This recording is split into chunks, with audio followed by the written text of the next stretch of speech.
Hello everyone, welcome back to the series where we explain every weapon in Undertale Last Corridor. Today I'll be explaining the Killer Knife. The Killer Knife is a rushdown weapon that requires 200 plus wins to use. The description says, slowly grow stronger while in the heat of battle, getting new abilities and empowering your strength. If the enemy fails to stop you in time, become an unstoppable force. Its first passive is stability. The user has a stability meter which starts at 100%. Either taking or dealing damage will decrease stability. At certain percentages, the user will grow stronger and unlock new moves. When reaching 0% stability, the user will enter insanity mode. You deal more damage the lower your stability goes. Every 10% of stability lost, you gain around 5% haste, and every 20% of stability you lose, you gain an additional slash from Noxious Slit. At 25% stability lost, you unlock the Vile Vortex ability.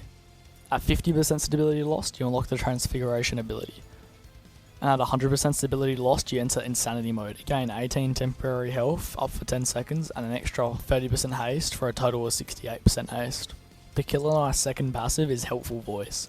Kara's ghost follows you around and tells you information such as if the match is taking longer than 3 minutes, if the user heals, if the user's HP is under or equal to 22 HP, if a teammate dies, or if Sand's stamina meter is under or equal to 50. The Killer Knife's third passive is called Moment of Opportunity. The user can hold down mouse 1 to begin spinning the knife in the hand. Increase the damage of the resulting slash up to 30% depending on how long it was charged. The user will lose more stability the longer that the knife is spun for, and while charging the user cannot jump and has 10% slower move speed.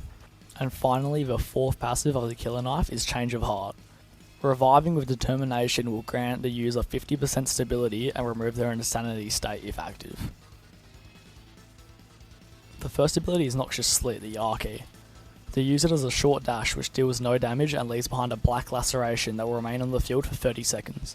If the user walks into the laceration, they will gain a burst of 100% haste, which decays to 10% haste over 1 second, then decays to 0% haste after an additional second. For every 20% stability lost, this ability will launch an additional laceration forwards with a random offset. The lacerations left behind by this ability deal no damage to Sans. The Killer Knife's second ability is Vile Vortex, the E key.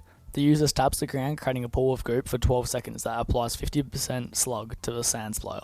If Sans is caught in the initial summoning of the portal, they get pulled into the center and take 150 damage. The Killer Knife's third ability is Transfiguration, the Q key. If any slashes are on the field from Noxious Slit, the user can use this ability on it and teleport to it, leaving a black puddle at the slasher's location for 10 seconds, causing negative 50% slug to Sans whilst within the puddle. If the Sans player is close to the teleport location, it will do 150 damage as well. Now we've reached the Killer Knife's second stage, Insanity. It occurs when reaching 0% stability and grants you 86% haste, 18 decaying HP for 10 seconds after transforming, upgraded moves, and shorter cooldowns. The first ability in the Insanity stage is Black Skies, your R key. It summons a lot of slashes in the sky that stay there for 15 seconds, before auto-aiming towards the Sans' current location. If Sans is hit, a black puddle forms under them for 7 seconds, applying negative 50% slug. Reactivating the ability whilst it's on cooldown will send the slashes down early, auto-aiming towards the Sans' current location. The Killer Knife's second ability in Insanity mode is My World, the E key. The user stabs the ground, creating a giant puddle of goop for 7 seconds, which grants plus 24% haste and a 50 to 70% resistance to all allies and applies negative 50% slug to the Sans within the radius of the puddle. The Killer Knife's third ability in the Insanity stage is Surprise, the Q key. Upon activation, a blue or orange exclamation mark will appear above the Sans player's head. If the Sans was moving when activated, the exclamation mark is blue. If they weren't moving, it's orange. After a short wind up, the user teleports behind the Sans, dealing 550 damage and 55 stamina if hit. The Sans player can avoid the attack by reacting accordingly to the exclamation mark, moving if it's orange or standing still if it's blue. That wraps up a quick guide on the Killer Knife and Undertale Last Corridor. I hope you enjoyed and make sure to like and subscribe.